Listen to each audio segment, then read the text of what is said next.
En esta tercera sección vamos a analizar el segundo elemento que encontramos en Génesis 2:7, aliento de vida. Leamos el texto.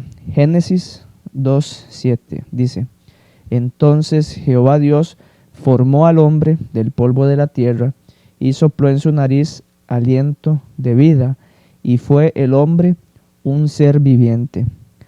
Como mencionamos en la sección anterior, el polvo de la tierra más el aliento de vida es igual a un ser viviente o alma viviente. No hay ser viviente sin la combinación del polvo de la tierra y el aliento de vida. Pero, ¿qué es el aliento de vida?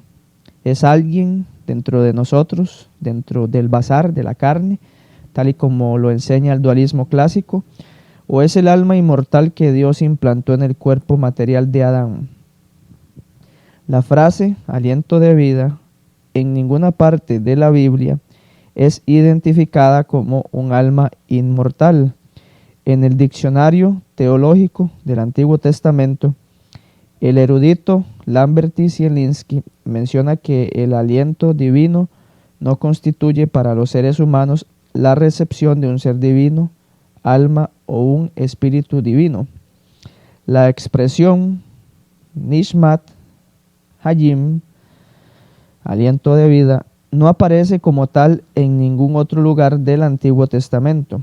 Por tal razón, vamos entonces a considerar el término Nishmat, aliento, el cual aparece 24 veces en el Antiguo Testamento.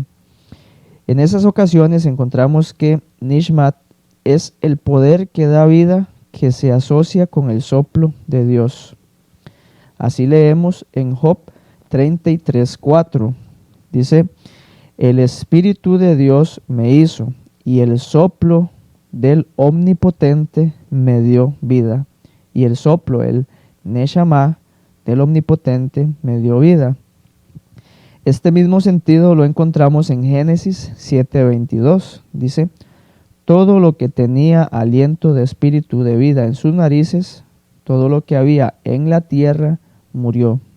Todo lo que tenía Nishmat de espíritu, aliento de espíritu de vida en sus narices. Sin el aliento de vida, las personas mueren, incluso los animales, los cuales, según el texto, tienen aliento de vida. El hecho de que las personas o animales mueren cuando se les quita el aliento de vida, nos indica que el aliento de vida no confiere en sí mismo la inmortalidad. En la muerte, el soplo de vida vuelve a Dios. Por lo tanto, la vida deriva de Dios, es sostenida por Dios y regresa a Dios. En la descripción de la muerte, Job dice: Si él, hablando de Dios, pusiese sobre el hombre su corazón y recogiese así su espíritu y su aliento, su neshama, toda carne perecería juntamente, y el hombre volvería al polvo. Job 34, 14 y 15.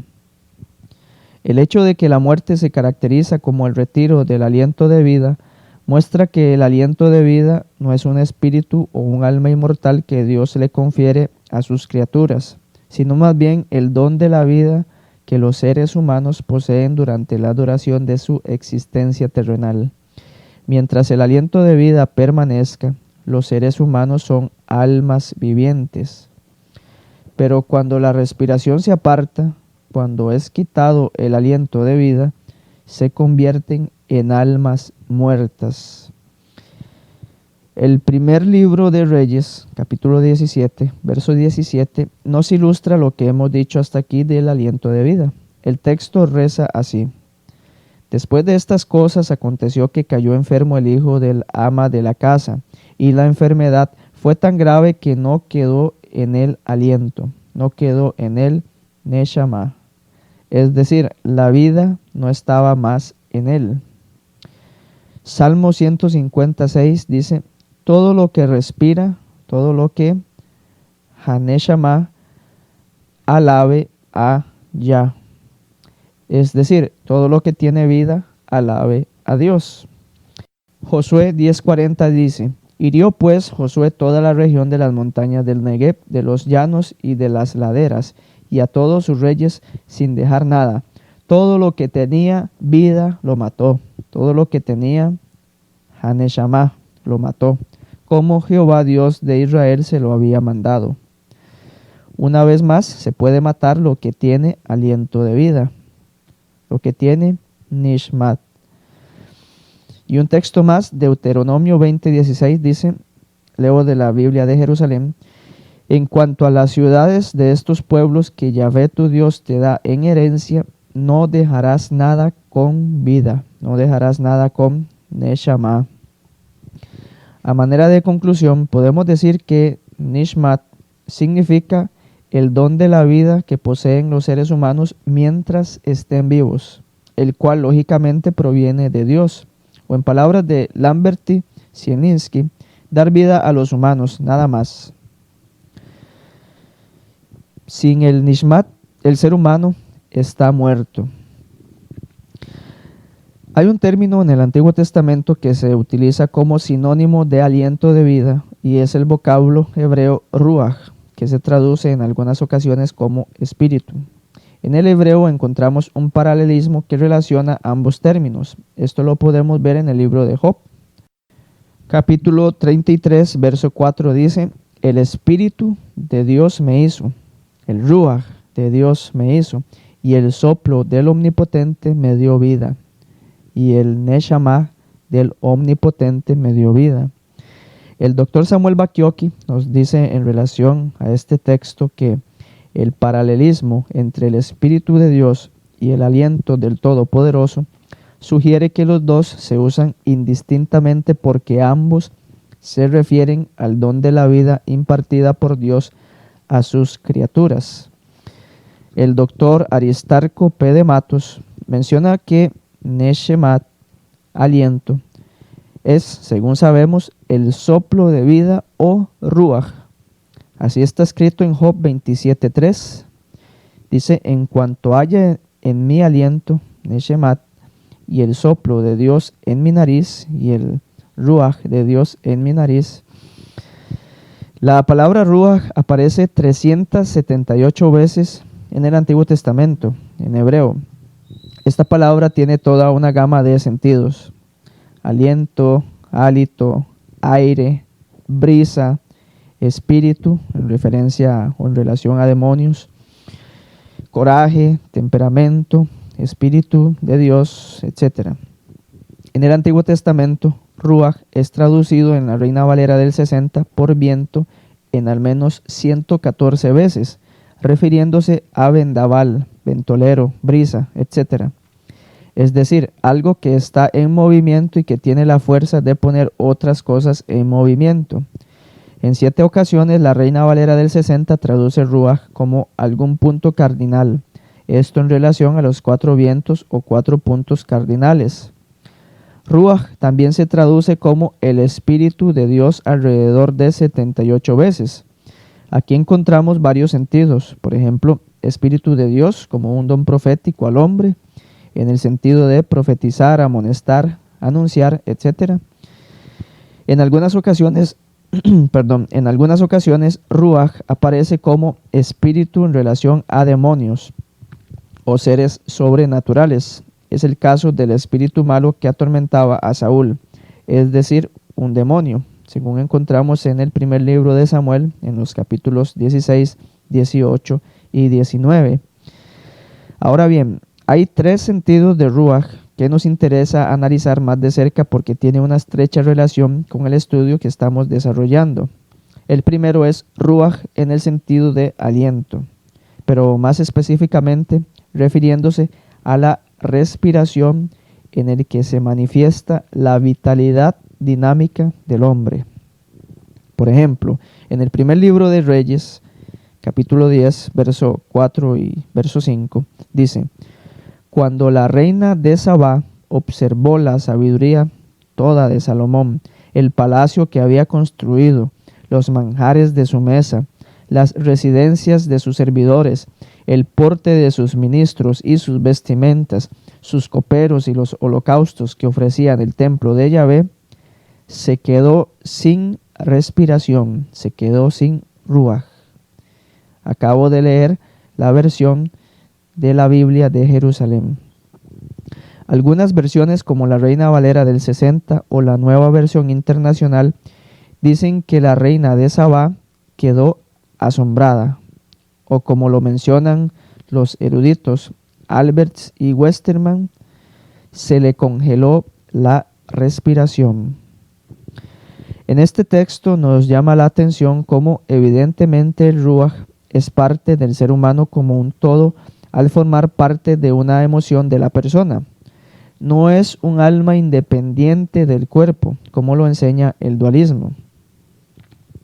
Otro texto que quisiera compartir se encuentra en Génesis, capítulo 45, verso 27, dice: Y ellos le contaron todas las palabras de José, que él les había hablado, y viendo Jacob los carros que José enviaba para llevarlo, su espíritu revivió, su ruaj revivió.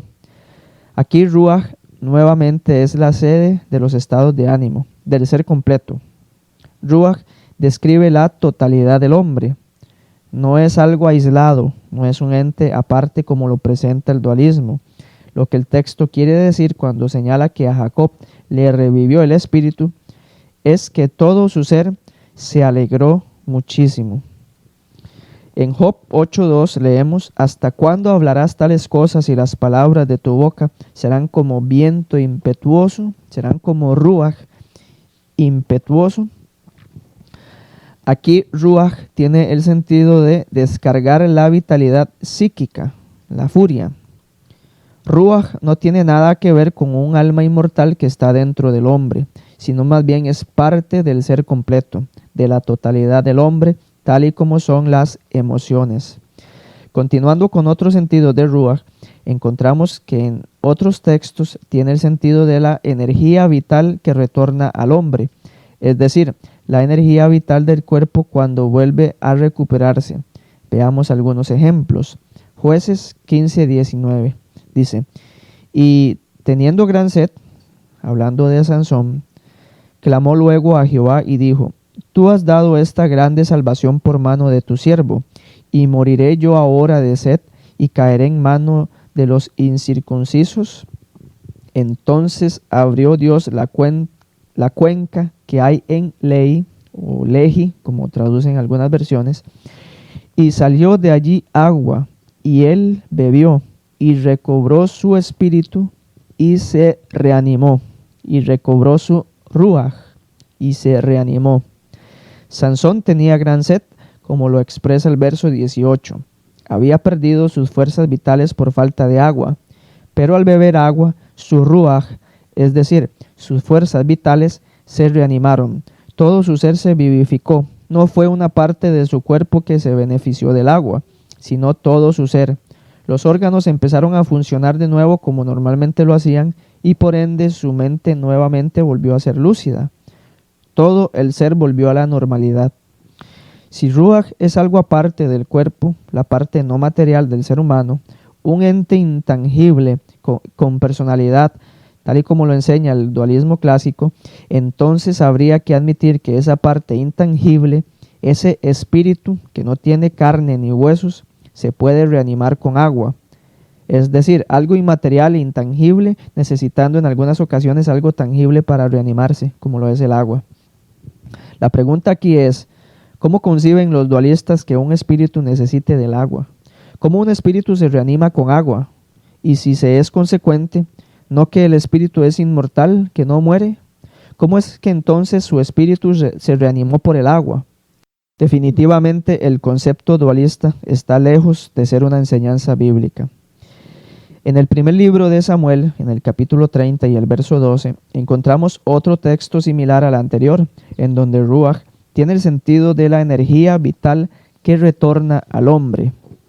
Dice así el texto: Y hallaron en el campo a un hombre egipcio, el cual trajeron a David, y le dieron pan y comió, y le dieron a beber agua. Le dieron también un pedazo de masa de higos secos y 2 racimos de pasas. Y luego que comió, volvió en él su espíritu, volvió en él su ruaj, porque no había comido pan ni bebido agua en 3 días y 3 noches.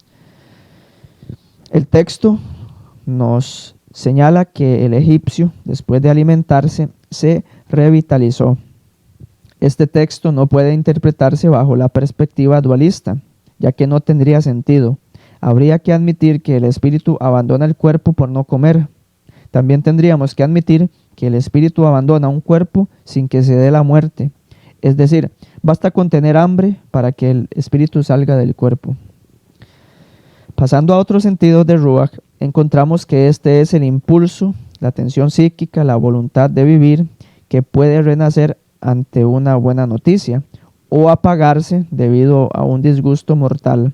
Veamos estos dos casos en la Biblia. El primero lo encontramos en Génesis 45:27. Dice, y ellos le contaron a Jacob todas las palabras de José, que él les había hablado. Y viendo Jacob los carros que José enviaba para llevarlo, su espíritu revivió, su ruaj revivió. O como lo vierte la versión Dios habla hoy, se entusiasmó muchísimo. Pero, ¿qué se entusiasmó? ¿Una parte de Jacob? ¿Un ente independiente del cuerpo? No, todo su ser se entusiasmó, las funciones y contenidos psicológicos, la sede de los estados de ánimo. Es decir, todo su ser, todo el hombre completo se reanimó con la noticia de que su hijo José estaba vivo. Una vez más, Ruach describe al ser completo, a la totalidad del hombre. Veamos esto en el siguiente relato. Primer libro de Reyes, capítulo 21, versos 1 al 5, dice: Pasadas estas cosas, aconteció que Nabot de Jezreel tenía allí una viña junto al palacio de Acab, rey de Samaria. Y Acab habló a Nabot, diciendo: Dame tu viña por un huerto de legumbres, porque está cercana a mi casa, y yo te daré por ella otra viña mejor que esta.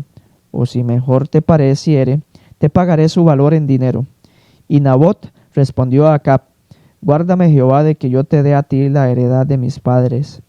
Y vino Acab a su casa triste y enojado por la palabra que Nabot de Jezreel le había respondido, diciendo: No te daré la heredad de mis padres. Y se acostó en su cama y volvió su rostro y no comió. Vino a él su mujer Jezabel y le dijo: ¿Por qué está tan decaído tu espíritu y no comes? ¿Por qué está tan decaído tu ruaj y no comes? En este texto vemos que espíritu, que ruaj, es sinónimo de persona. Ruaj hace alusión al ser completo. Acab estaba triste, enojado, porque no pudo adquirir el terreno que le pertenecía a Nabot. Este sentido de ruaj, como la totalidad de la persona, se puede apreciar en algunas versiones en donde ni siquiera vierten el término ruaj, sino simplemente describen el estado de ánimo de Acab. Veamos cómo vierten el texto algunas versiones. Dios habla hoy, dice: Entonces Jezabel, su mujer, se acercó a él y le dijo: ¿Por qué estás tan triste y no quieres comer? La Nueva Versión Internacional menciona: Su esposa Jezabel entró y le preguntó: ¿Por qué estás tan deprimido que ni quieres comer? ¿Por qué estás tan deprimido que ni comer quieres? Y la Biblia de Jerusalén expresa el texto de la siguiente manera: Jezabel, su mujer, se le acercó y le dijo: ¿Qué pasa que estás entristecido y no comes alimento alguno? Es claro el sentido de ruaj en el texto anterior. Describe la totalidad del ser. El segundo sentido de ruaj al que quisiera referirme es ruaj como la respiración en sentido más estático que indica estar vivo como tal. Veamos algunos textos. Jeremías 10:14, de la versión Dios habla hoy, dice: Necio e ignorante es todo hombre, los ídolos defraudan al que los fabrica. Son imágenes engañosas y sin ruaj, y sin vida. Las imágenes que idolatraban los paganos en tiempos bíblicos y se idolatran hoy en día en algunas religiones son esculturas sin vida, sin ruaj. No tienen personalidad, no tienen emociones, no respiran. En otras palabras, no están vivas. Son simplemente pedazos de yeso u otro material. Veamos un texto más en donde la falta de ruaj indica no estar vivos como tal. Habacuc 2:19, leo de la versión Dios habla hoy, dice: Ay de ti que a un ídolo de madera le dices que despierte, y a una piedra muda que se ponga de pie. ¿Podrán ellos comunicar mensaje alguno? No, porque no tienen vida propia, porque no tienen ruaj propia, aunque estén recubiertos de oro y plata. A diferencia de las esculturas que no tienen ruaj, que no tienen vida, encontramos que los animales, como seres vivientes, sí tienen ruaj, es decir, sí tienen vida. Génesis 7:15 dice: vinieron pues con Noé al arca de dos en dos de toda carne en que había espíritu de vida, en que había ruaj de vida. Es en ese sentido que debemos entender el texto de Eclesiastés 12:7, en donde se narra el proceso que se da cuando una persona muere. El texto dice: y el polvo vuelva a la tierra como era, y el espíritu y el ruaj vuelva a Dios que lo dio. Cuando el ser humano muere, el polvo vuelve a la tierra, y el ruaj, el aliento de vida o el principio que da vida a los seres humanos y animales, vuelve a Dios porque Él lo dio. Este proceso que sucede en la muerte también lo encontramos en el Salmo 104:29. Dice: escondes tu rostro, se turban, les quitas el hálito, les quitas el ruaj, dejan de ser y vuelven al polvo. Cuando un animal o un ser humano muere, el hálito o ruaj le es quitado por Dios. De esa manera, el animal o la persona simplemente deja de ser. El tercer sentido de ruaj al cual quisiera referirme es el que designa toda una escala de estados de ánimo del hombre, desde emociones más violentas hasta el desfallecimiento de todo impulso. Dentro de esa gama de significados encontramos que ruaj puede denotar enojo. Leamos Jueces 8:3, dice: Dios ha entregado en vuestras manos a Oreb y a Zeeb, príncipes de Madián. ¿Y qué he podido yo hacer comparado con vosotros? Entonces el enojo de ellos contra él se aplacó, luego que él habló esta palabra. Literalmente el texto dice: entonces el enojo de su ruaj contra él se aplacó. Otro sentido de ruaj, dentro del marco que expresa emociones, es indignación. Veamos este sentido en Ezequiel 3:14. Dice: me levantó pues el espíritu y me tomó, y fui en amargura, en la indignación de mi espíritu, en la indignación de mi ruaj, pero la mano de Jehová era fuerte sobre mí. En Josué 5:1, ruaj denota falta de valor o coraje. El texto dice: cuando todos los reyes de los amorreos que estaban al otro lado del Jordán, al occidente, y todos los reyes de los cananeos que estaban cerca del mar, oyeron cómo Jehová había secado las aguas del Jordán delante de los hijos de Israel, hasta que hubieron pasado, desfalleció su corazón, y no hubo más aliento en ellos delante de los hijos de Israel, y no hubo más ruaj en ellos delante de los hijos de Israel. Los amorreos, su espíritu, su ruaj, quedó atemorizado por las obras que hacía el Dios de Israel a favor de su pueblo. En Isaías encontramos un texto en donde ruaj denota el ser humano contrito. Dice así el capítulo 65, verso 14. He aquí que mis siervos cantarán por júbilo del corazón, y vosotros clamaréis por el dolor del corazón, y por el quebrantamiento de ruaj aullaréis, por el quebrantamiento de espíritu aullaréis. Son muchos los textos en donde ruaj se usa para denotar diferentes estados de ánimo del hombre, pero nunca encontramos que ruaj signifique una entidad capaz de existir separada del cuerpo físico. A manera de conclusión, un breve resumen de lo que hasta aquí hemos visto en relación a la naturaleza humana. En primer lugar, con base en Génesis 2:7, encontramos que el hombre es el resultado de la combinación del polvo de la tierra y el aliento de vida.